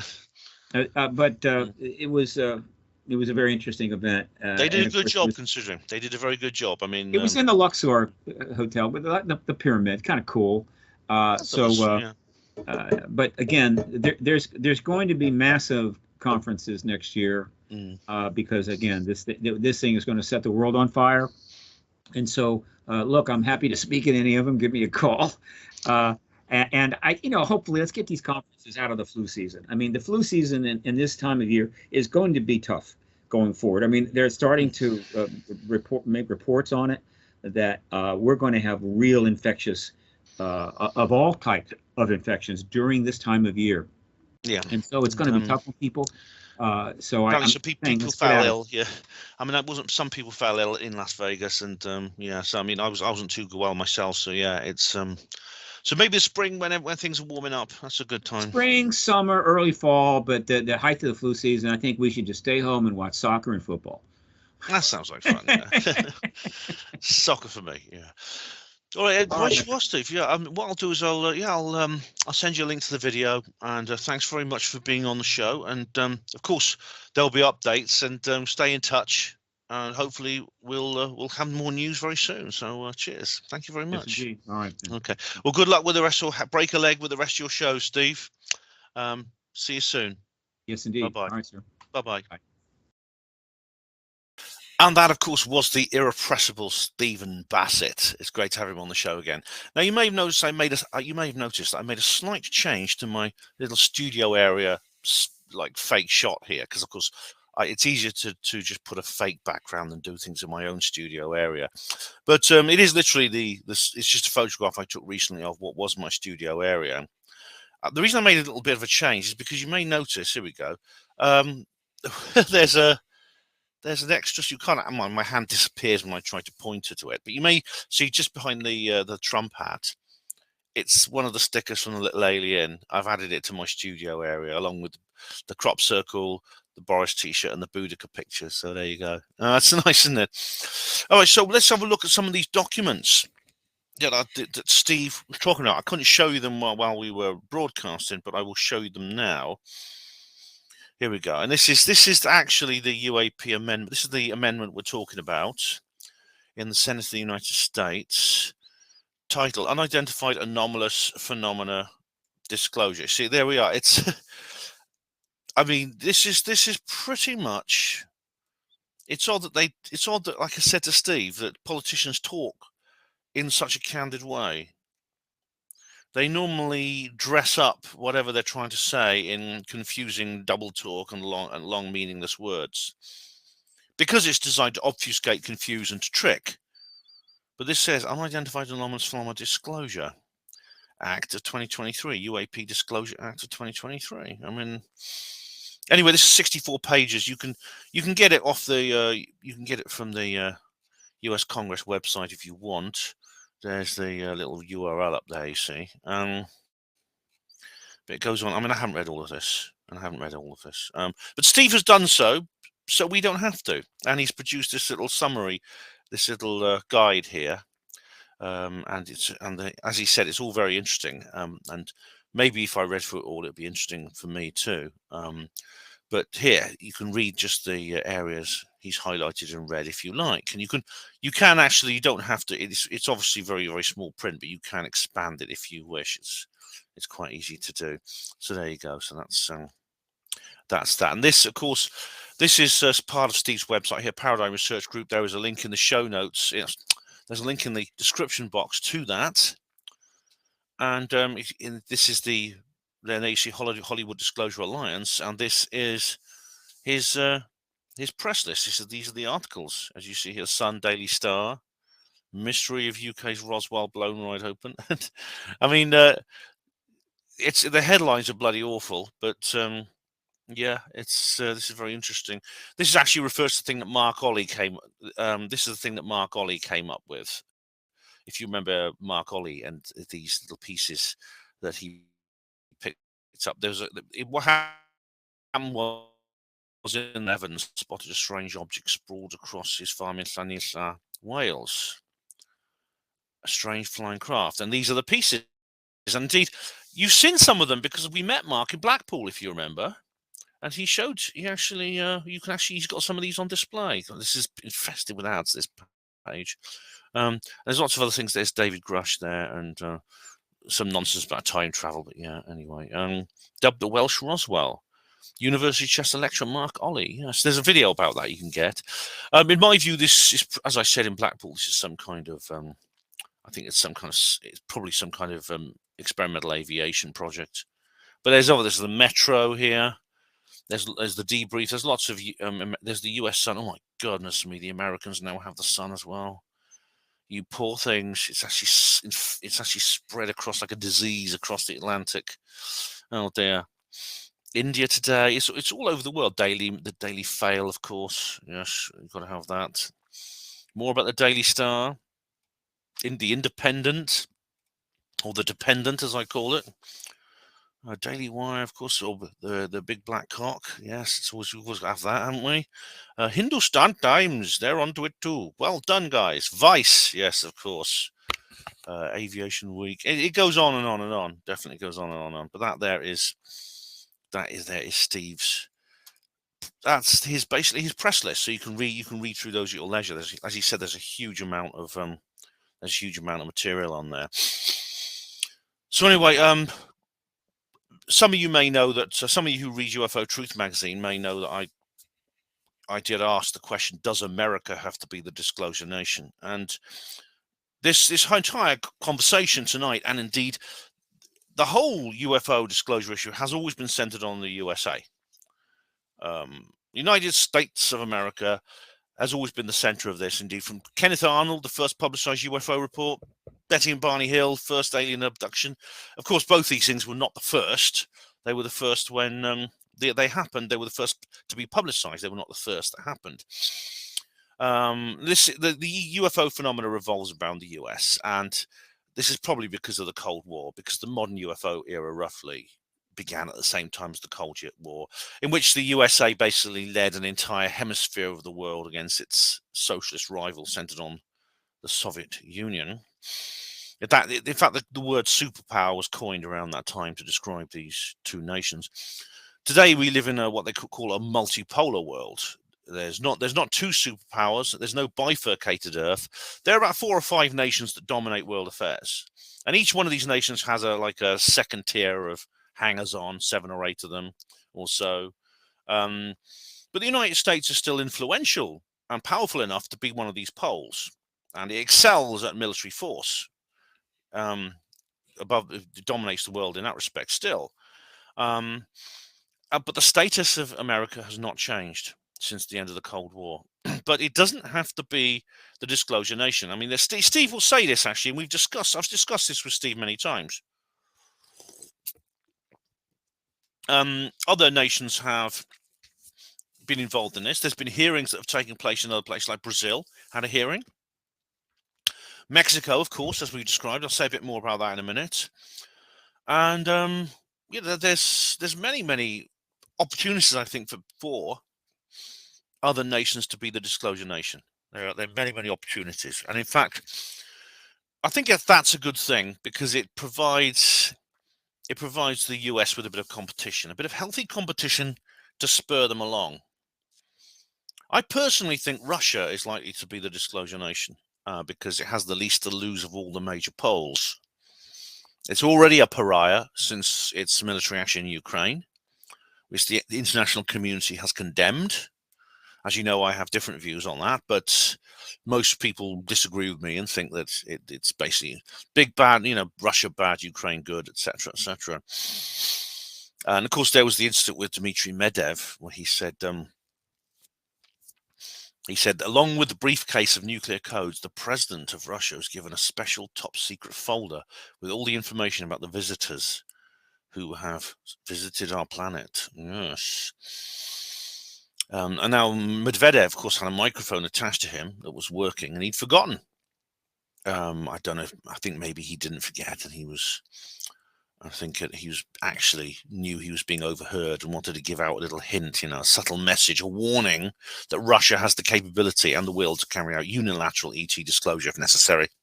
So my nose is itching again. I mean, I don't care which nation is the disclosure nation. Obviously, I'd like to win my bet. I haven't put any money on it yet, but I'd put money on Russia. I would. What about my own? What about you? What about my? I mean, obviously, I have a natural patriotic bias, but there's little sign. I mean, despite what Steve says, there's little sign that Great Britain has any opportunity, any kind of intention to do that. I mean, I think it'll be pretty. I think what will happen is pretty much like Steve described it.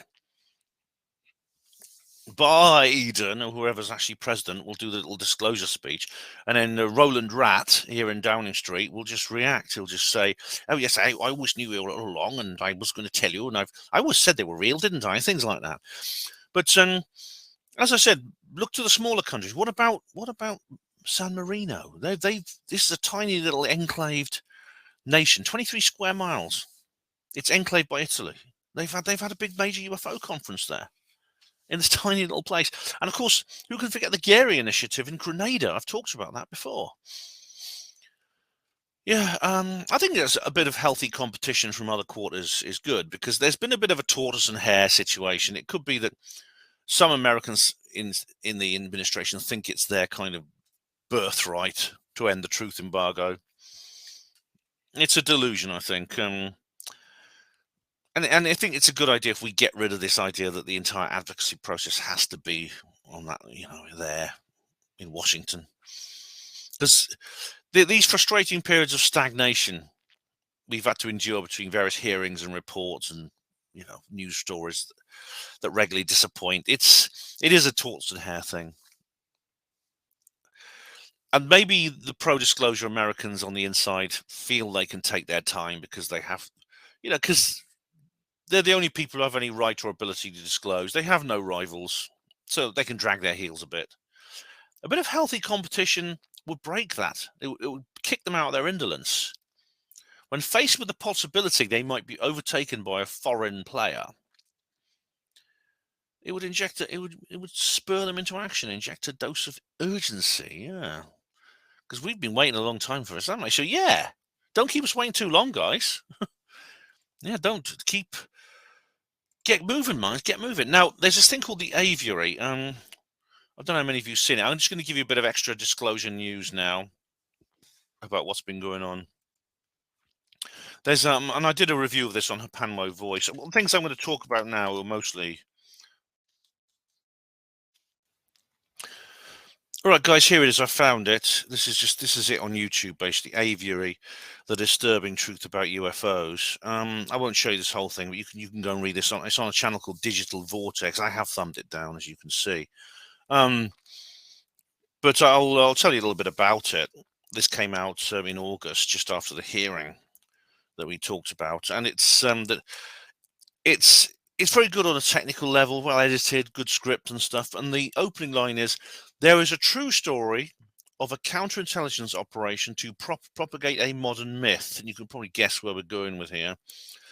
And of course, this goes through the whole thing. Really, the whole thing the Mirage Men goes through. Paul Benowitz, Richard Doty, etc., etc. We all know about that, and they basically said that this concept, so beloved of the backslappers and the skeptics alike, was launched. This idea that the UFO phenomena itself is nothing more than some kind of engineered neo-mythology intended to launder more down-to-earth secrets, spy planes, etc. Of course, that's not a very original theory. It's rather fashionable, and it's really, really. I mean, I don't have to repeat my bank robber analogy, but basically, I suspect you must be familiar with my bank robber analogy by now, aren't you? Yeah. Well, basically, what I'm saying is that there's some kind of double bluff going on, in my view. That's what it is. It is a double bluff. I don't think it makes sense that they set up this entire neo-mythology, which is very elaborate when you think about it, simply to draw people's attention towards something with the ultimate objective of deflecting it away. That's a very risky gambit. It could backfire in any number of ways, and I don't buy it. What I think is happening, if the the counterintelligence operation is, as I say, a double bluff. There is something real to it, and this entire idea that the backslappers love so much is actually a part of the scam. Now, I mean, this is what I mentioned. This actually, you have to go to the alt-tech version of Meadows Part 1, but I mentioned this when I reviewed that horrible documentary, that series they wanted me to be in. I don't know if it was that episode or another one, but Danny Jacobson brought this up, and I just mentioned it doesn't make sense. Now, also the aliens in Mexico. I've got bad news for you guys. If you're not already familiar with this, I will just show you. This cover says it all here. This is Phenomena magazine. I do recommend it. You can get it. It's free to download, and it has some really interesting articles. I think this cover says it all. Fake, the biggest hoax of the 20th century. So there you go. There's Steve Mehrer, the research. This guy's actually going to be on the Herpanmo show this Thursday. Steve Mehrer there. There's that big mummy there. Yeah, and I mean, I won't go into details now, but you can read this. Just go to the URL there, and you can find it. But basically, yes, those alien mummies are frauds. Some of them are just dolls made out of little bits and pieces of bone. Some of them are. One of them is actually a genuine human body, but has a false head put on it, and the fingers have been mutilated to make it look like some kind of alien. Very sad that that's the case, but it is the case. And of course, this is annoying, because this is what's annoying about this is the hearing in Mexico City was really extraordinary. It was an extraordinary thing. It was actually really a far more ambitious project than the hearing in the U.S. Congress. It was in this huge chamber, this Chamber of Deputies, which is far bigger than the U.S. Congress room chamber. And all the representatives and indeed members of the press were in there. The president of the president of the chamber, as he was called, actually presented it. And all these amazing witnesses came forward. People from, not just Mexicans, but people from South America, from Argentina, from Japan, from the United States, from France. They were all there. And at the end, Jaime Maussan and whoever else organized this snatched defeat from the jaws of victory by unveiling these caskets of these fake money, these frauds. And of course, all the newspapers the only thing the newspapers were talking about the next day was these damn mummy things. And the rest of that entire event, the rest of the event was sidelined, when really that should have been the star of the show. I mean, Captain Bob Salas was there, for goodness sake. Ryan Graves was there. And all the newspaper were talking about these damn mummies. And of course, when it was revealed they were fakes, the press went, "Oh, the whole thing must be fake then." What a perfect way to poison the well. Well done, Jaime Maussan. You messed up again really big time. You really did, idiot, honestly. I mean, I do question I've given him the benefit of the doubt before, but surely he must have known this. Either he fucked up totally, or he did this deliberately. If he did it deliberately, then shame on him. Anyway, that was a pity. That was a great pity. But there'll be, obviously, as Steve has just explained, we can always make up the ground we lost from that. We really can. But if you listen to the Herpanmo show this coming Thursday, that is the 30th. You'll hear the full story from Steve Mehrer, because he'll take us through the entire project that he was involved in. And then NASA had a press conference, another one. Yes, it was not. I'm pleased to say it was under an hour long. It wasn't the 4-hour shaggy dog story like the last one. I mean, hell, yeah, I'll never get those 4 hours back. Funny enough, it was just literally. It happened the day after that event in Mexico, which was a very tough act to follow. But was it coincidental? There were 4 people on the panel, some of them who've been on before, like David Spergel, who was the leader of this independent study team, as it's called. They had Bill Nelson, other people, Dr. Nicola Fox, Dr. Daniel Evans. Now, they spoke with English accents. I don't know, it seems like, I don't know if our side of the Atlantic seems to have come some kind of stranglehold on NASA. I don't know why it is, but they won't mention who the director of UAP research is, apparently. Now, this is because he's received abuse from online trolls. The whole team have. Although people have found out who he is now. Not that it really makes any difference, I've forgotten. It was the usual thing. They were reinventing the wheel again, reiterating what they said back in June. No evidence that UAPs are extraterrestrial, stuff like that. And then the Q&A came along, which is always more interesting than the actual event. And James Fox was very good. James Fox asked a couple of really good questions. You get this on YouTube if you want. It's on the NASA website. I won't link to it. And he spotted a contradiction. You see, he says that NASA apparently knows that UAP is not alien, but they don't have enough data to know what they are at all. That's the contradiction he spotted. Yeah. And there were other reporters that asked some good things as well. There was a guy from Denmark who said a lot of things. Yeah, so that wasn't that interesting. And of course, in October we had the UAP report from the Director of National Intelligence. And unlike the last one, where everyone was going crazy about it and thinking, "What's it going to be? What's it going to be? What's going to be in it, guys? What are we going to see? Is this going to be the disclosure moment? Are they going to tell us there's a saucer in the hangar?" Well, this one, I think the disappointment of the previous UAP report has tempered people's enthusiasm slightly when this one dropped. This one dropped with barely a ripple. Even the ufologists who covered it did so with a lot more caution. Now, this report has 16 pages. The last one was 9. Whoa, that's progress. It's virtually an epic. Now, the first two were just, I was wondering whether I should do a live stream about this. And in the end, I didn't. I just did a Panmo Voice article. It was no point. There's the cover and contents page. The third page is called page 2 because the title page is not included. That's called the executive summary and provides an introduction. And Arrow has received a total of 291 reports, including 17 that predate the current period, but were omitted for previous reasons not stated previously, for reasons not stated.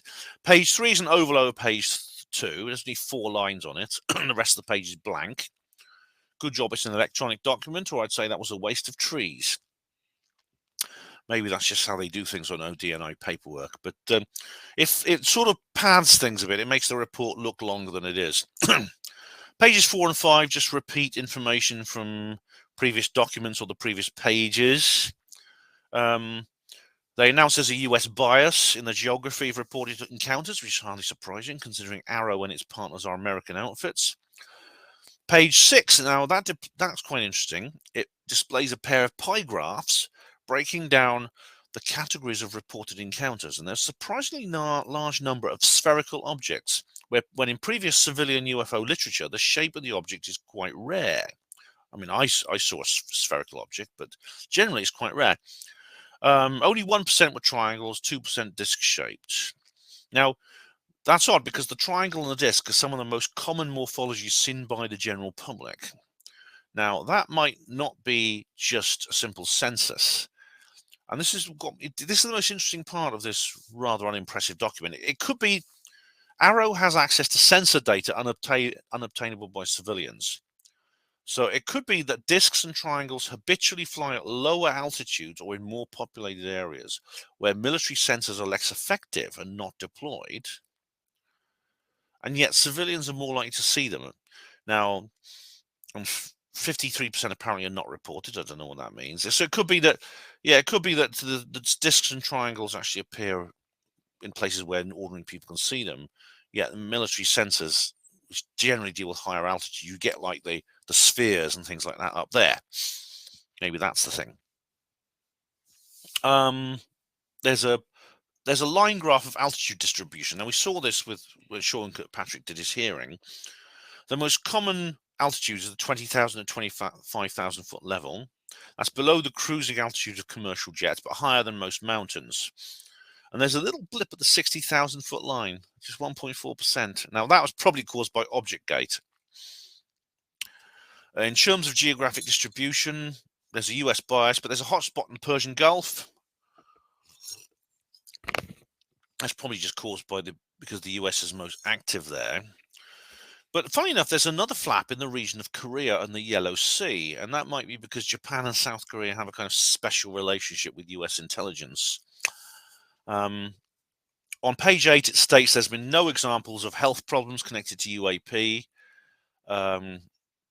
That's not true. I know that for a fact. There's witnesses such as John Burroughs, Betty Cash, Vicky Landrum, all became seriously ill after their close encounters with UFOs. Strange thing, those 3 people I mentioned all had their encounters on Boxing Day 1980. That's odd. Page 9 is technical waffle. Page 10 details future strategies, including integrating the space domain, bringing in the Space Force. Page 11 has a simple paragraph introducing the appendices. Page 12 and 13 have an example of a closed case. Doesn't give much on identifying details, except it was in 2021 and in the Western United States, which is a large area in a long period of time. It was resolved as almost certainly being commercial air traffic. Why take up an entire page in this meager document to detail one explained case? This is an example of a strange habit of behavior I have identified, which I call walking forward while looking over your shoulder. It's like Jenny Randall's writing her UFOs That Never Were book. Yeah. The rest of the document is just a glossary of terms. So basically, this 2023 UAP report deserves every bit of the indifference with which it has been received. It's superficial, it's dull, it's evasive, it's a middling publication that says very little about even less. I'd like to hear more from like closed hearings in the skiffs, obviously, and things like that. But there you go. But will we be told about that? Now there's a by-election, and we mentioned Joe Buchanan, Joe Buckman, Buchman. Now he's a UFO believer. He's a friend of Steve Bassett, and he's running. He spoke at ExCon, and he's running for Congress, the U.S. Congress. Yeah. This is caused by the resignation of Chris Stewart, who was the representative for Utah's 2nd congressional district. There are 7 candidates up to replace him, including those from the major parties. But Joseph Buckman is the one to look at. He's running as an independent. He's not a member of any party. And that happens much more in the US than in Britain. And he's run for office many times before, but this is the first time he's doing so in an election that will receive a lot of media attention. So do send him donations. Only if you're American, please. I don't want to be accused of the people. I don't want him to be accused of like the usual foreign interference smears. Okay, so if you're American, please send him a donation. Otherwise, please don't. But there's a website, www.utahjoe.vote. Now, I noticed the constituency in question is, as I said, the 2nd congressional district of Utah, is the home of Dugway Proving Ground. Now, this is a military base nicknamed Area 52, with an obvious implication. Now, if Joe becomes a representative, he might sort of make the place more transparent. So maybe, I mean, even if he doesn't win, he'll raise awareness on the UAP issue. Now, I don't know if Joe Buckman has a slogan for his campaign, but may I suggest make aliens relevant again?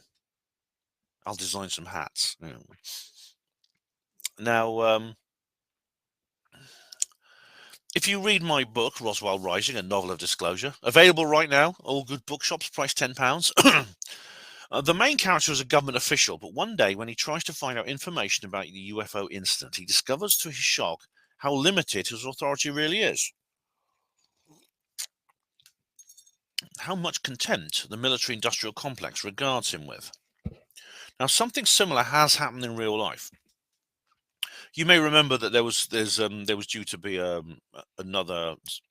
skiff hearing, but what happened was David Grusch promised Representative Luna and Moskowitz and Tim Burchett, Jerry Moskowitz and Anna Paulina Luna, they would give them additional information on who has insider knowledge of the ET crash retrieval programs, but he could only do so in one of these sensitive compartmented information facilities and not a public hearing. And two meetings were arranged on the 26th and the 16th of November. Well, on the 26th one, Moskowitz and Luna emerged from the skiff yesterday. On the day. And they had a meeting with the DOD Inspector General. And they gave a brief informal interview. And they looked very crestfallen because apparently the IG and his team informed these elected representatives present they were not cleared for any of the information available. They asked who else in Congress was, and they refused to answer. So a reporter basically interviewed them as they came out of the skiff. The skiff being this room, which is specially designed that there can be no bugs or anything in it. There's some pictures of skiffs actually, if I can find some. But there are rooms which is here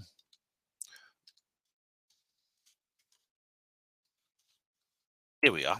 There are actually some photographs of some skiffs. Some of them are actually like. I'll show you a bit what a skiff looks like actually. Here we go. This is the inside of a skiff there, but look, they actually have these. They actually have like walls around them, which are designed so that no one can like put bugs in them. See, these are specially designed. It looks like it's been adapted from a shipping container, where you can go in there and no one can hear you. It's like a cone of silence kind of thing. Some more designs there. I mean, obviously these aren't like just sitting somewhere open like this in Washington. They're not like, see, here's one outside. They're not like that. They are built into they're actually installed permanently into the building. There's some people here having a meeting. That looks like Mike Pence there. Oh, there's old Trumpy there. See, there's the God Emperor himself.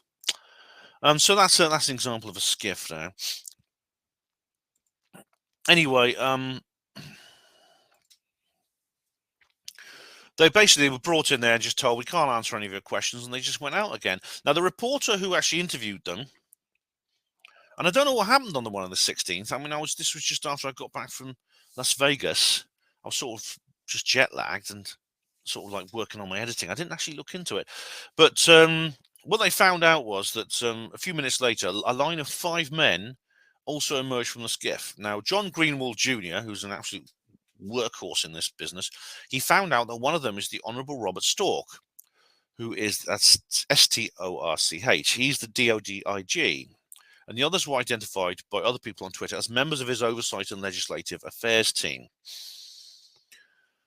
It does seem to be, again, like I said to Steve, what we conspiratorial ufologists have always said for a long time. There is a class of individuals who essentially are above the law.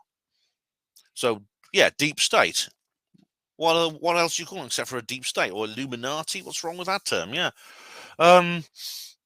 It's disappointing. Different people have interpreted it in different ways, and sometimes in quite predictable ways.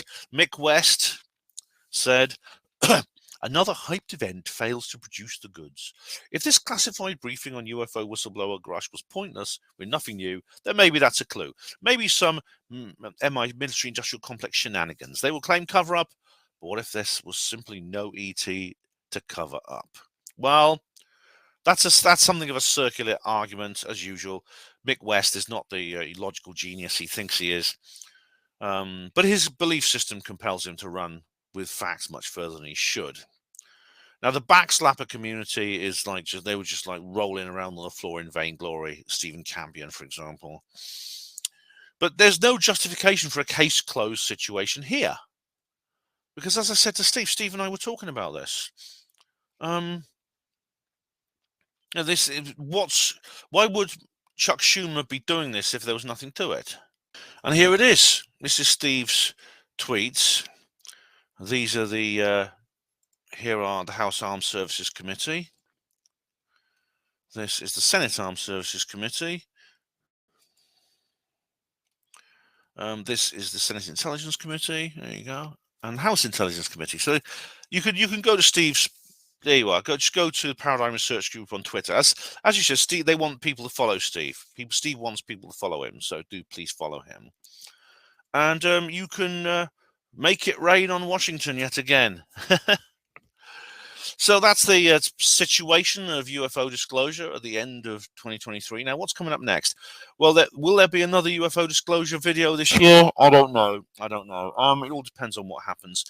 What there will be is I'll try and do my traditional thing and start the new year with a new UFO disclosure video, if I can find enough material to put into one. And there could well be. Steve might be right, and this is like the perfect time to do it. I mean, the NDAA goes into law just at Christmas. Of course, all the Congress are away for Christmas. They'll be back early in the new year. So maybe I'll do one. Maybe not on New Year's Day. Maybe soon afterwards when there's some news. In the meantime, I've got a lot of things planned coming up. I'm going away to the Bases Conference. It's on the 9th of December, so I'm looking forward to that very, very much. I'll do a reportage, of course. I've got a couple of other things planned. What are they? I've got I've got to go back to the Senedd Cymru, haven't I? Because the whole thing got sidelined. Do you remember obviously the trains were sort of completely and utterly shackled by a bit of rain on the tracks. But yeah, what else? Yeah, there's a new Apollo Detectives video coming up, which I'm going to be putting up as well. And yeah, there's a new live stream. I might do a live stream on Odyssey at some point just to test it out. I've got to talk about another banned video. That's going to be annoying. I'll try and, but it's not major because it's only banned on YouTube as usual. And I thought about doing a little bit of a review of the whole Stairway to the Stars thing because I've got a little bit more information I want to add about that. Anyway, definitely. So, guys and gals, ladies and gentlemen, Hapanmo TV viewers, it's been another good UFO disclosure day. Let's hope this process continues, just like Steve Bassett says it will. Thank you all for watching Hapanmo TV. Hospital Porters, Pride and Dignity. Stop the New World Order.